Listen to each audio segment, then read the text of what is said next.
คำว่าสติคำนี้มีพลัง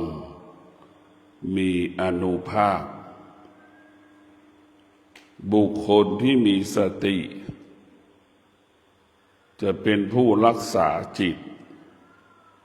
เป็นผู้รักษากาย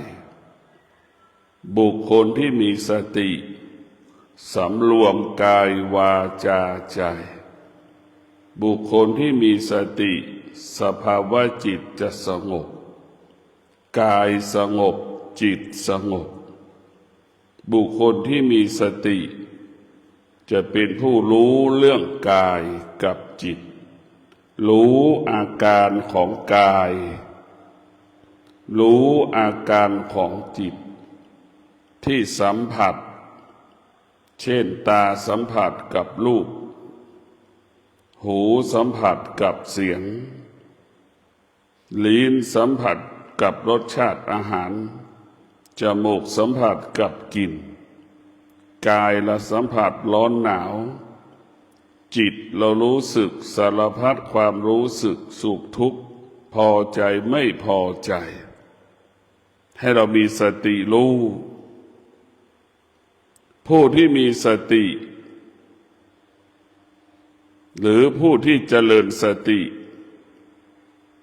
จะดับทุกข์ในตัวมันเองดับทุกข์ทุกข์จะไม่เกิดเมื่อเรามีสติเมื่อเรามีสติสุขก็ไม่เกิดเมื่อเรามีสติเราก็จะอยู่เหนือสุขที่มันเกิดเหนือทุกข์ที่มันเกิดเมื่อเรามีสติเราจะเห็นสุขกับทุกข์มีค่าเสมอเหมือนกันหมดก็เพราะสุขเกิดเปลี่ยนแปลงทุกข์เกิดแล้วก็เปลี่ยนแปลงมีค่าเสมอกันเมื่อเรามีสติเราก็จะเห็นความจริงสุขก็ดีทุกข์ก็ดีเป็นของไม่เที่ยงเมื่อเราเห็นสิ่งที่ไม่เที่ยงเมื่อเรามีสติเราก็ไม่เข้าไปยึดเมื่อไม่เราเข้าไปยึดเราก็เป็นอิสระเมื่อจิตเราเป็นอิสระจิตของเราก็เกิดคำว่าว่างผู้ที่มีสติจิตจะอยู่กับกายจิตจะอยู่ในกายเฝ้าดูอาการของกายกายนั้นประกอบไปด้วยตาหูจมูกลิ้นกายใจของเรากายของเราประกอบไปด้วยอวัยวะทุกส่วนมือขวามือซ้ายเท้าขวาเท้าซ้ายเราจะมีสติรู้เช่นเรายืนเราก็มีสติรู้ว่าเรายืนรู้สึกตัวว่าเรายืนเราจะนั่งเราก็รู้ว่าเราจะนั่งมีสติรู้ระหว่างที่เราจะนั่งจะทอดตูดลงเราก็รู้ขณะที่ตูดเราสัมผัสกับเก้าอี้เราก็รู้คือรู้อาการของกายที่สัมผัสถูกต้องนั่นคือเรามีสติรู้ให้จิตอยู่กับกาย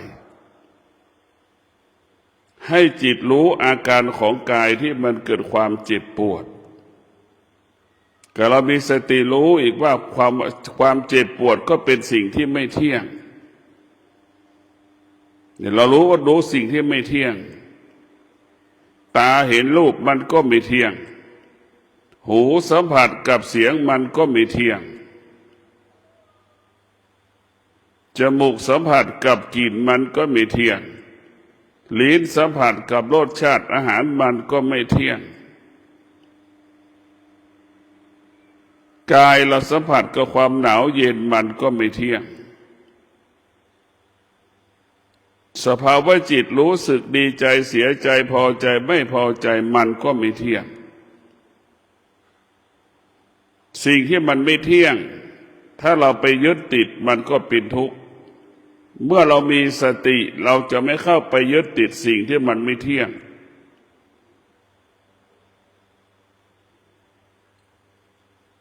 บุคคลที่มีสติรู้แล้วก็อยู่เหนือสิ่งที่เรารู้ว่าทุกข์เราก็ไม่เข้าไปยึดติดในความทุกข์เมื่อเรามีสติแล้วคำว่าทุกข์จะไม่เกิดเมื่อเรามีสติแล้วคำว่าสุขก็ไม่เกิดเมื่อเรามีสติหัวใจเราก็มีแต่คำว่าว่างจิตเราจะมีแต่คำว่าว่างจุดเราจะรู้ได้ว่ามันว่างเมื่อเรามีสติรู้อาการของกายซ้ำทุกวัน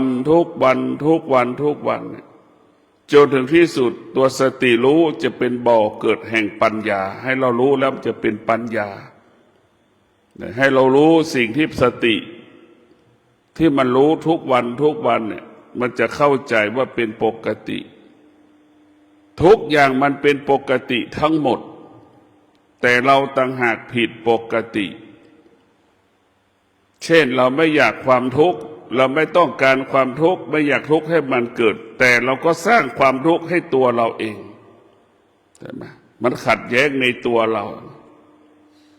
ไม่อยากพบความทุกข์ไม่อยากเกิดความทุกข์ไม่อยากให้ความทุกข์เกิดแต่เราก็สร้างความทุกข์ให้กับชีวิตของตนนี่มันขัดแย้งในตัวมันถ้าเรามีสติเราจะไม่สร้างความทุกข์เราจะไม่ทุกข์ทุกข์ก็ไม่เกิดถ้าเรามีสติทุกข์ไม่เกิด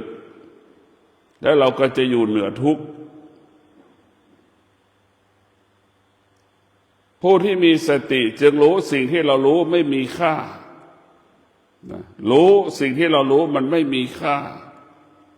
เพราะสิ่งที่เรารู้ก็คือมันไม่เที่ยงตั้งแต่ตาสัมผัสกับรูปหูสัมผัสกับเสียงเนี่ยกายเราสัมผัสความหนาวความเย็นเนี่ยมันไม่เที่ยงทั้งสิ้นสิ่งที่อยู่เหนือคำว่าเที่ยงก็คือตัวสติอยู่เหนือคำว่าเที่ยงก็คือสติรู้ว่ามันไม่เที่ยงอยู่เหนือมันเช่นร่างกายของเราเจ็บป่วยร่างกายของเราก็เหมือนคนป่วยนอนบนเตียงโรงพยาบาลจิตของเราก็เหมือนหมอพยาบาลดูแลคนป่วยให้ดูให้เรามีสติรู้ว่ามันไม่เที่ยงเราไม่ควรไปยึดติดในร่างกายของเราไม่ควรไปยึดติดสิ่งคำว่ามันไม่เที่ยงด่างคำว่าพ่อแม่สามีภรรยาลูกก็เป็นสิ่งที่ไม่เที่ยงควบคุมไม่ได้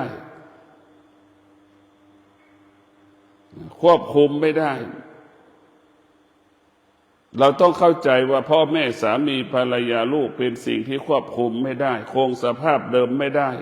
แปรปรวนเปลี่ยนแปลงเสมอเหมือนกันหมดให้เรารู้เช่นนี้แต่ส่วนมากมนุษย์ขาดสติมันไม่รู้ไอ้ตัวไม่รู้ก็เกิดจากตัวอวิชชาที่อยู่มาติดตัวเรามาอวิชชานี่มันติดตัวเราเกิดจากอวิชชาเติบโตด้วยอวิชชากินก็เป็นอวิชชานอนก็เป็นอวิชชายืนตื่นก็เป็นอวิชชาชีวิตของเราตึงอยู่ใต้อำนาจอวิชชาเหมือนหนูติดกาวเหมือนแมลงวันติดกาวเหมือนไก่อยู่ในสุ่มไก่เหมือนม้าอยู่ในคอกถูกขังเหมือนช้างถูกล่ามโซ่เป็นสภาพนั้นเพราะฉะนั้นพวกเราทั้งหลายอวิชชาก็เปรียบเสมือนไฟมันเผาแล้วให้เราไหม้ร้อนโมโหหงุดหงิดคือความไม่รู้เราไปยึดติดสิ่งที่เราไม่รู้ทั้งสิ้นเหมือนแม่ยึดติดลูกลูกยึดติดแม่ปู่ย่าตายายยึดติดหลานเนี่ยมันเป็นต่างคนต่างไปยึดติดดังที่บอกแล้วว่าแม่ก็เปรียบเสมือนกาวลูกก็เหมือนหนูติดกาวไปยึดติดลูกไปติดแม่ไปยึดติดในตัวแม่ ปู่ย่าตายายยึดติดในหลาน หลานก็เป็นกาวเห็นไหมปู่ย่าตายายก็เหมือนหนูติดกาวมันทุกข์ทรมานไหมเรานึกดูพิจารณาดูเพราะฉะนั้นพวกเราทั้งหลายเรามีสติเราจะรักษาการเป็นมนุษย์เรามีสติเราจะอยู่เหนือมนุษย์ดังพระพุทธเจ้ามีสติพระพุทธเจ้าก็คือมนุษย์แต่พระพุทธเจ้าก็อยู่เหนือมนุษย์อะไรทำให้พระพุทธเจ้าอยู่เหนือมนุษย์ก็คือธรรมะธรรมะก็คือสตินี่แหละตัวรู้พระพุทธเจ้าจึงชื่อว่าผู้รู้ความจริงของโลกก่อนที่พระพุทธเจ้าจะรู้ความจริงของโลกพระพุทธเจ้าก็ต้องประกอบไปด้วยสติรู้สัจจะขันติวิริยะเป็นหลักการที่พระพุทธเจ้าได้เป็นพระพุทธเจ้าสติสัจจะวิริยะขันติเป็นเหตุให้เกิดพบคำสอนของพระพุทธเจ้าพระพุทธเจ้าพบคำสอนของพระพุทธเจ้าพระพุทธเจ้าประสบความสำเร็จที่เอาไปประกาศคำสอนของพระพุทธเจ้าจงประสบความสำเร็จได้ก็เพราะสติสัจจะวิริยะขันติผู้ที่ฟังธรรมพระพุทธเจ้าแล้วก็เอาธรรมพระพุทธเจ้าไปปฏิบัติก็ต้องประกอบไปด้วยสติสัจจะวิริยะขันติจึงเกิดคำว่าสำเร็จในการปฏิบัติธรรม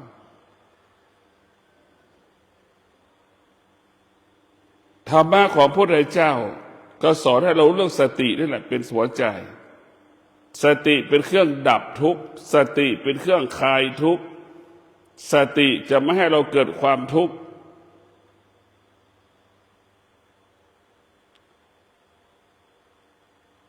เราเอาสติไปรักษาการเป็นมนุษย์ก็พอเอาสติไปรักษากายวาจาใจเราให้อยู่ในคุณของศีลสมาธิปัญญาก็พอกายวาจาใจของเรานี่ต้องบริสุทธิ์หมดจดผ่องใสกายวาจาใจจะเป็นอิสระร่างกายเราปราศจากเหือใครเห็นไหมปราศจากกลิ่นอันนี้แหละคือเราหมดจดผู้ที่มีสติดำรงตนด้วยสมาธิตลอดเวลาผู้ที่มีสติจะไม่เอียงซ้ายจะไม่เอียงขวาผู้ที่มีสติจะไม่เอียงซ้ายเอียงขวาและจะมีสติรู้เท่านั้นรู้เท่านั้นผู้ที่มีสติจะรู้เมื่อเรารู้แล้วเราจะไม่ตอบสนองสิ่งที่เรารู้นี่คือผู้ที่มีสติก็จะรู้สองชั้นรู้ไม่ตอบสนองสิ่งที่เรารู้สิ่งที่เรารู้ก็คือมันไม่เที่ยงสภาวะสติมันรู้ว่าสิ่งที่ไม่เที่ยงมันจะไม่เข้าไปยึดติดแต่สติก็อยู่เหนือสิ่งที่เรารู้ทั้งสิ้นดังคำว่าจิตรู้สิ่งใดให้ละสิ่งนั้นจิตรู้สิ่งใดให้อยู่เหนือสิ่งนั้นจิตรู้สิ่งใดจิตไม่ตามรู้หรือสักแต่รู้รู้เฉยๆจิตรู้จิตจะไม่ตามรู้รู้ไม่ตามรู้นี่คือศักยภาพของสติหัวใจของการปฏิบัติธรรมให้รู้แต่ไม่ตามรู้ตาเห็นรูปเราก็รู้ว่าตาเห็นรูปจะเป็นหญิงเป็นชายเราก็ไม่ต้องเข้าไปยึดติดว่าเป็นหญิงเป็นชายรู้ว่าเป็นรูปก็จบตาเห็นสีเหลืองเราก็รู้ว่าเป็นสีเหลืองเท่านั้นเราจะไปสนใจว่าเป็นทองคำหรือเป็นทองเหลืองก็รู้เป็นสีเหลืองเท่านั้นก็พออันนี้แหละคือรู้ไม่ตามรู้รู้เฉย หูได้ยินเสียงก็รู้ว่าเป็นเสียงเท่านั้นจะเป็นหญิงเป็นชายเราก็ไม่ต้องไปสนใจจะเป็นเสียงนกเสียงหมาเสียงแมวก็ไม่ต้องสนใจได้ยินแต่เสียงก็พอนั่นคือรู้ไม่ตามรู้จมูกสัมผัสกับกลิ่นก็เช่นเดียวกันก็ได้กลิ่นเฉยๆรู้เฉยๆแล้วไม่ตามรู้มันจะเป็นหนูตายก็ช่างมันปลาเน่าตาปลาที่มันตายก็ช่างมันมีกลิ่นเหม็นเราไม่สนใจว่ามันจะเป็นปลาหรือเป็นหนูเป็นนกที่มันเน่าแต่เรารู้ว่ากลิ่นมันเหม็นเท่านั้นเราจะไม่ตามรู้เราจะไม่สงสัยในสิ่งที่เรารู้เราจะรู้เฉยๆเหมือนเรากินอาหารจะหวานจะเค็มจะเปรี้ยวเราก็รู้เฉยๆว่ากินให้มันอิ่มรู้ว่ามันหวานมันเปรี้ยวมันเค็มเราก็รู้เฉยๆเราไม่เข้าไปยึดติดในสิ่งที่มันรู้หวานก็รู้เค็มก็รู้แค่นั้นแหละรู้รสชาติอาหารเฉยๆเราไม่เกิดปฏิกิริยากับมันให้เรารู้เนี่ยให้เรามีสติรู้อย่างนี้ทุกวันเราจะรู้แล้วว่ามันเป็นปกติของมันเป็นปกติของมันตั้งแต่ผมลงมาจนถึงฝ่าเท้าจากฝ่าเท้าขึ้นไปถึงผมถึงหัวไปถึงฝ่าเท้าทั่วร่างกายเราพิจารณาทุกวันเราจะรู้ความจริงเห็นความจริงตามความเป็นจริงแล้วสภาวะจิตเราก็จะอยู่เหนือความจริงเพราะฉะนั้นพวกเราทั้งหลายมีสติเรามีสติทุกขณะลมหายใจกายก็มั่นคงจิตก็มั่นคงเมื่อกายมั่นคงจิตมั่นคงมันก็เป็นหลักให้กับการพัฒนามันก็เป็นหลักให้กับการแก้ปัญหากายกับจิตเป็นหลักของการพัฒนาเป็นหลักของการพัฒนาเป็นหลักของการแก้ปัญหาสุขทุกข์ก็อยู่ที่กายสุขเกิดขึ้นที่ไหนทุกข์ก็เกิดขึ้นที่นั่นแต่ผู้ที่มีสติจะรู้เช่นนี้รู้แบบนี้ทุกข์เกิดก็คือสุขมันดับสุขมันดับกับทุกข์มันก็เกิดมันเป็นเช่นนี้ของมันผู้ที่เจริญด้วยสติหรือผู้ที่มีสติก็จะเป็นคนที่ปกติกายวาจาใจปกติอายตนะก็ปกติอวัยวะของเราก็จะปกติก็หมายความว่าอยู่ในเงื่อนไขของศีลสมาธิปัญญาควบคุมและมีสติรู้ให้เรามีสติรู้เท่านั้นเมื่อเรามีสติรู้ก็ได้บรรลุธรรมเห็นธรรมเมื่อเรามีสติรู้ในการปฏิบัติหน้าที่ก็ประสบความสำเร็จในการปฏิบัติหน้าที่เมื่อเรามีสติรู้เราก็บรรลุเป้าหมายเมื่อเรามีสติรู้เราก็สำเร็จสำลิดผล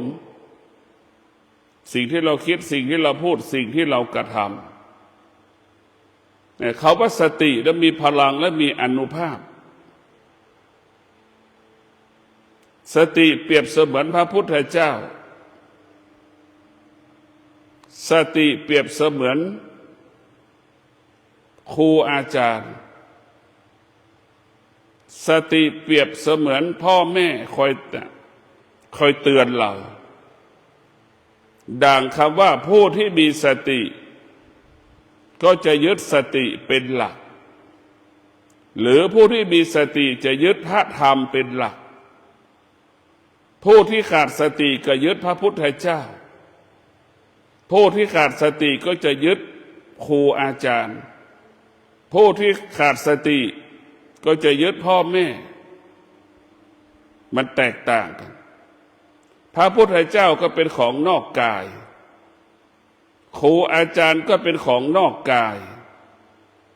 พ่อแม่ก็เป็นของนอกกายธรรมะเป็นสิ่งที่อยู่ในกายของเราธรรมะเป็นสิ่งที่อยู่ในกายของเราธรรมะเป็นสิ่งที่อยู่เหนือสมมุติพระพุทธเจ้าเป็นสิ่งสมมุติพระพุทธเจ้าไม่ได้มีองค์เดียวเนี่ยมีเป็น500พระองค์มีเป็นล้านพระองค์เพราะฉะนั้นพระพุทธเจ้าก็เป็นสิ่งสมมุติครูอาจารย์ก็เป็นสิ่งสมมุติพ่อแม่ก็เป็นสิ่งสมมุติแต่ธรรมะของพระพุทธเจ้าอยู่เหนือสิ่งสมมุติไม่มีใครสมมุติมันเป็นสิ่งที่มีอยู่เป็นอยู่ในร่างกายของเราร่างกายของเราจึงเป็นหลักการปฏิบัติธรรมเป็นหลักการเรียนรู้ธรรมนี่ความเจ็บความปวดมันก็เป็นธรรมะให้เรารู้ร่างกายของเราเปรียบเสมือนพระไตรปิฎกจิตของเราก็เหมือนคนอ่านพระไตรปิฎกเราจะรู้เช่นนี้ผู้ที่มีสติก็จะรู้เรื่องกายผู้ที่ปฏิบัติธรรมสภาวะจิตจะละเอียดดังมะม่วงสุกผู้ที่ไม่ปฏิบัติธรรมสภาวะจิตมันก็หยาบเหมือนมะม่วงดิบแนวคิดผู้ที่ปฏิบัติธรรมกับแนวคิดผู้ที่ไม่ปฏิบัติธรรมก็ย่อมแตกต่างกันผู้ที่ไม่ปฏิบัติธรรมก็จะหยาบในการรับรู้เรื่องหยาบผู้ที่ปฏิบัติธรรมก็จะรับรู้สิ่งที่รับรู้ละเอียดเรื่องเดียวกันละเอียดกับหยาบเหมือนข้าวเปลือกนั่นแหละเหมือนข้าวสารที่เราไปแช่แล้วไปตามเป็นข้าวแป้งเห็นไหมผู้ที่อ่านหนังสือเหมือนข้าวสารที่เป็นเม็ด เหมือนข้าวสารที่มันเป็นเม็ดผู้ที่ปฏิบัติธรรมสภาวะจิตมันก็จะเหมือนข้าวแป้งมันจะละเอียดมันจะละเอียดเพราะฉะนั้นพวกเราทั้งหลายผู้ที่ปฏิบัติธรรมจึงเห็นว่าความทุกข์เป็นโทษความสุขก็เป็นโทษสิ่งที่มีคุณประโยชน์สำหรับผู้ปฏิบัติธรรมก็คือความสงบความสงบเหล่านี้มันก็จะพัฒนากลายเป็นปัญญาให้เป็นปัญญาเมื่อเรามีปัญญาเราก็รู้ความจริงเห็นความจริงดังคำว่าสติและปัญญาสติและปัญญาถ้าเรารู้ความจริงรู้ตามความเป็นจริงพระพุทธเจ้าเป็นสิ่งที่สมมุติพระธรรมไม่ได้เป็นสิ่งที่สมมุติมันมีอยู่เป็นอยู่เห็นไหมคำสอนของพระพุทธเจ้าพระธรรมเนี่ยไม่มีใครสมมุติขึ้นเพราะฉะนั้นพวกเราทั้งหลายพระธรรมเปรียบเสมือนอัญมณีที่อยู่ในดินพระพุทธเจ้าก็เหมือนผู้ค้นหาอัญมณีเห็นไหมนั่นแหละพระพุทธเจ้าก็มีสติรู้ที่จะค้นหาอัญมณีพระพุทธเจ้าบรรลุธรรมได้ก็เพราะสติสัจจะวิริยะขันติเป็นตัวขับเคลื่อนให้พระพุทธเจ้ารู้ลมหายใจเข้าออกเห็นไหมสติสัจจะวิริยะขันติขับเคลื่อนในการรับรู้ลมหายใจเข้ากี่ร้อยครั้งก็รู้หายใจออกกี่ร้อยครั้งพันครั้งเราก็รู้ละเอียดเราก็รู้หยาบเราก็รู้ไม่ว่าเข้าหรือออกสั้นยาวเราก็รู้ไม่ว่าเข้าและออกเนี่ยมันจะรู้เพราะฉะนั้นพวกเราทั้งหลายการมีสติก็เป็นสิ่งที่ป้องกัน สิ่งที่เป็นอาธรรมสิ่งที่เป็นอกุศลไม่ให้เข้ามาเกาะที่กายมาเกาะที่ใจของเราตัวสตินี่เป็นตัวสำคัญมีพลังและมีอานุภาพเราจะเป็นเลิศได้เพราะตัวสติเราจะสำเร็จได้เพราะตัวสติเราจะรักษาการเป็นมนุษย์ก็เพราะสติเราจะส่งเสริมการเป็นมนุษย์ให้สูงส่งได้ก็เพราะสติสติเท่านั้นจะทำให้เรานั้นมีจิตที่เป็นอิสระ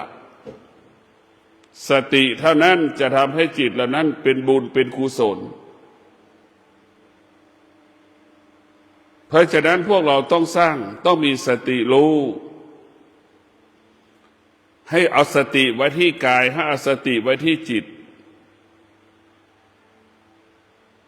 ดังที่ได้กล่าวว่าผู้ที่มีสติจะยึดพระธรรมหรือผู้ที่มีสติจะยึดสตินั่นแหละสติก็เปรียบเป็นต้นธรรมเห็นไหมเป็นต้นของธรรมเป็นต้นที่ควบคุมจิตเหมือนพระพุทธเจ้าได้บรรลุพระธรรมก็เพราะสตินี่แหละควบคุมจิต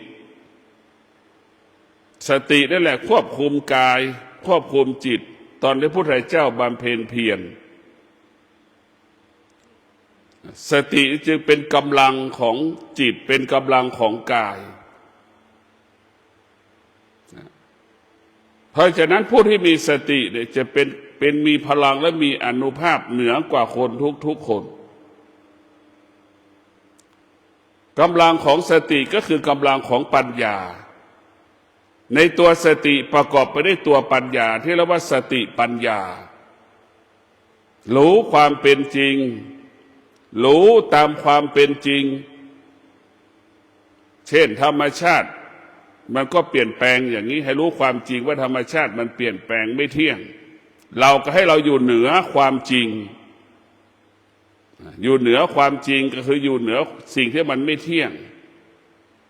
ละความไม่เป็นจริงแล้วก็อยู่เหนือกับความจริง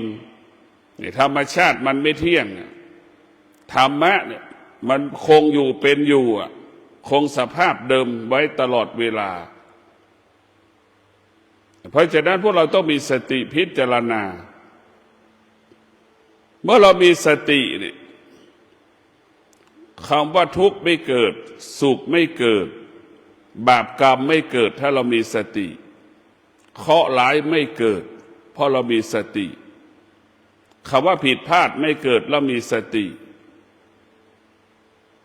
ร้องไห้เสียใจไม่มีเมื่อเรามีสติเศร้าโศกเสียใจก็ไม่เกิดเมื่อเรามีสติสรุปแล้วเรามีสติก็มีแต่คำว่าว่างเท่านั้นคำว่างก็ความเป็นอิสระสบายกายสบายใจนั่นแหละสบายกายสบายใจเราพูดภาษาชาวบ้านว่าคือความสุขสุขของธรรมไม่มีตัวตนสุขของธรรมไม่มีการเวลาไม่มีสถานที่สุขของธรรมก็คือการปฏิบัติหลักการปฏิบัติธรรมนี่แหละจะทำให้เรานั้นได้หลุดพ้นความจริงเห็นความจริงหลุดพ้นตามความเป็นจริงผู้ที่มีธรรมกับผู้ที่ไม่มีธรรมก็แตกต่างกันผู้ที่มีธรรมะก็คือเป็นผู้ที่มีสติผู้ที่ไม่มีธรรมก็คือผู้ที่ขาดสติผู้ที่ขาดสติก็เข้าไปยึดติด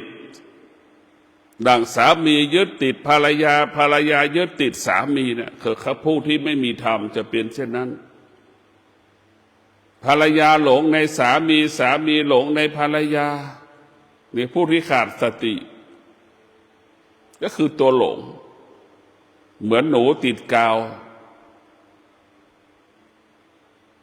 เหมือนไม่ระวังติดกาวเหมือนม้าถูกขังอยู่ในคอกเหมือนช้างถูกล่ามโซ่คนที่ขาดสติก็จะเป็นสภาพนั้นคนที่ขาดสติก็จะประสบแต่คำว่าทุกข์ตลอดเวลา มีสมบัติก็ทุกข์คนที่ขาดสติมีครอบครัวมีลูกก็มีความทุกข์คือเขาขาดสติเมื่อเราขาดสติแล้วก็เอาความสุขความทุกข์ไว้กับสิ่งต่างๆมีเหตุมีผลกับสิ่งต่างๆว่าสิ่งนี้ทำให้เราทุกข์สิ่งนี้ทำให้เราสุขเมื่อเราขาดสติเราจึงหลงทางตลอดชีวิตเราคิดว่าเราแต่งงานแล้วจะมีความสุขมันก็ไม่ใช่นี่คือขาดสติมันก็หลงทางคิดว่าแต่งงานแล้วมีลูกแล้วมันจะดีขึ้นนะพอเรามีลูกแล้วมันก็ไม่ใช่ขาดสติเมื่อลูกมีงานลูกเล็กๆอยู่คิดว่าลูกมันโตแล้วจะมีความสุขมันก็ไม่ใช่ลูกจบการศึกษาแล้วมีงานทำคิดว่ามันจะใช่มันก็ไม่ใช่ครับมันก็หลอกเราจนตายเราขาดสติแล้วก็ถูกตัวมันหลอกตัวมันเองคิดว่าลูกแต่งงานแล้วมีลูกมีหลานเราจะสบายมันก็ไม่ใช่คิดว่าเราแก่แล้วเกษียณอายุแล้วเราจะสุขสบายมันก็ไม่ใช่นี่แหละคือเราขาดสติถูกมันหลอกจนเราตายถูกมันหลอกจนเราตายอะไรหลอกก็ตัวเราหลอกตัวเราเองหลอกเราจนเราตายแล้วมาหาข้อยุติไม่ได้ว่าสุขที่แท้จริงคืออะไรอะไรคือสุขที่แท้จริงอะไรคือทุกข์ที่แท้จริงมันไม่รู้เมื่อเราขาดสติเราจะไม่รู้ความจริงไม่เห็นความเป็นจริงใดๆทั้งสิ้นมันก็จะรู้แต่ความไม่เป็นจริงเท่านั้นดังมนุษย์เกิดมาแล้วโตมาสักระยะหนึ่งก็สามารถมีชีวิตมีครอบครัวแล้วอันนั้นคือรู้อย่างนั้นเป็นอย่างนั้นมันเป็นธรรมชาติของมนุษย์มันเป็นปกติของมนุษย์มันก็กลายความทุกข์ก็กลายเป็นปกติของมนุษย์แต่มันไม่ยอมรับว่าความทุกข์เป็นปกติตราบใดที่เราขาดสติทุกข์จะเกิดขึ้นทุกลมหายใจตราบใดที่เราขาดสติทุกข์จะเกาะที่กายที่ใจของเราดังผู้เฒ่าผู้แก่อายุ8-90ยังยึดติดในลูกในหลานนั่นคือขาดสติบุคคลที่มีสติเท่าแก่ชรามาแล้วจะไม่ยึดติดในลูกในหลานคนแก่อายุ7-80มีสติจะไม่ยึดติดในลูกในหลานมีสติและมีปัญญาสติปัญญาที่อยู่ในหัวใจคนแก่จะไม่ยึดติดลูกหลานคนแก่ที่มีสติปัญญาเจ็บป่วยก็ไม่ยึดติดในลูกหลานรู้ความจริงรู้ตามความเป็นจริงว่าลูกหลานจะอยู่ไม่อยู่แก่ก็ยังเกิดเจ็บก็ยังเกิดตายก็ยังปรากฏอันนี้คือคนแก่ที่มีสติปัญญาจะไม่พึ่งพาลูกหลานไม่อาศัยลูกหลานคนแก่ที่มีสติปัญญาจะพึ่งพาตนเองอาศัยตนเองตนและเป็นที่พึ่งแห่งตนคือแก่ด้วยสติปัญญาแก่ตามความเป็นจริงลูกหลานจะมาดูแลไม่ดูแลไม่มีค่าไม่มีความหมายแก่ด้วยสติปัญญาอยู่กับความแก่ที่มันปรากฏอยู่กับความเจ็บที่มันปรากฏอยู่กับความตายที่มันจะเกิดขึ้นได้อย่างงดงามและเป็นปกติเพราะฉะนั้นพวกเราสติปัญญาจึงเห็นความตายเป็นอาหารชั้นหนึ่งสติปัญญาจึงเห็นความตายเป็นดอกไม้ชั้นหนึ่งของโลกผู้ที่มีสติปัญญาก็จะเห็นความตายเป็นสิ่งที่งดงามความตายคือครูความตายคืออาจารย์สอนเราให้เรารู้ว่าร่างกายเรามันไม่เที่ยงเราเกิดมาก็ไม่เที่ยงแก่มันก็ไม่เที่ยงตายมันก็ไม่เที่ยงผู้ที่มีสติปัญญาจึงรู้ว่าเกิดก็เป็นทุกข์แก่ก็เป็นทุกข์เจ็บก็เป็นทุกข์ตายก็เป็นทุกข์ผู้ที่มีสติกับปัญญาจะรู้ความจริงรู้ตามความเป็นจริงของกายของจิตของรูปของนามเพ ราะฉะนั้นพวกเราต้องมีสติให้มากที่สุดสติมันมีอยู่แล้วในร่างกายของเราเราเกิดมาพร้อมธรรมะอยู่ในกายของเราเราเกิดมาธรรมะเกิดมาพร้อมกับเราเกิดเรียกว่าธรรมชาติเป็นบิดามารดาของธรรมะธรรมชาติเป็นบ่อเกิดแห่งธรรมะเมื่อคนที่เกิดมาแล้วศึกษาเรียนรู้จึงรู้ว่าธรรมะเป็นสิ่งที่อยู่เหนือธรรมชาติอันนี้คือแตกต่างเกิดมาแล้วศึกษารู้ว่าธรรมะก็คือสตินี่แหละอยู่เหนือสิ่งที่เรารู้เรื่องธรรมชาติให้เราอยู่เหนือธรรมชาติรู้เรื่องธรรมชาติให้เราเข้าใจธรรมชาติให้เราอยู่กับธรรมชาติให้ได้แก่เกิดก็อยู่กับมันให้ได้เจ็บเกิดก็อยู่กับมันให้ได้ตายเกิดก็อยู่กับมันให้ได้เนี่ยรู้เรื่องธรรมชาติและให้อยู่กับธรรมชาติให้ได้การพัดภาคก็เป็นธรรมชาติให้เราอยู่กับมันให้ได้เราพัดภาคทุกวัน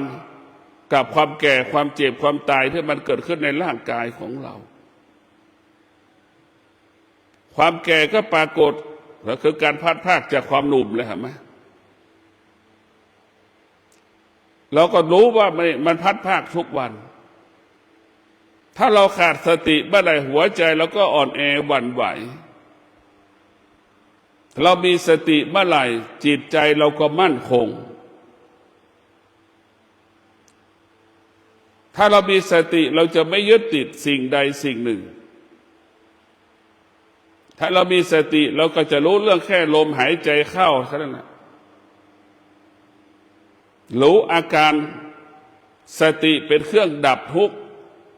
ก็คือเราไม่ยึดติดเมื่อเราไม่ยึดติดมันก็ไม่ทุกข์สติจะให้เราละสิ่งที่เรารู้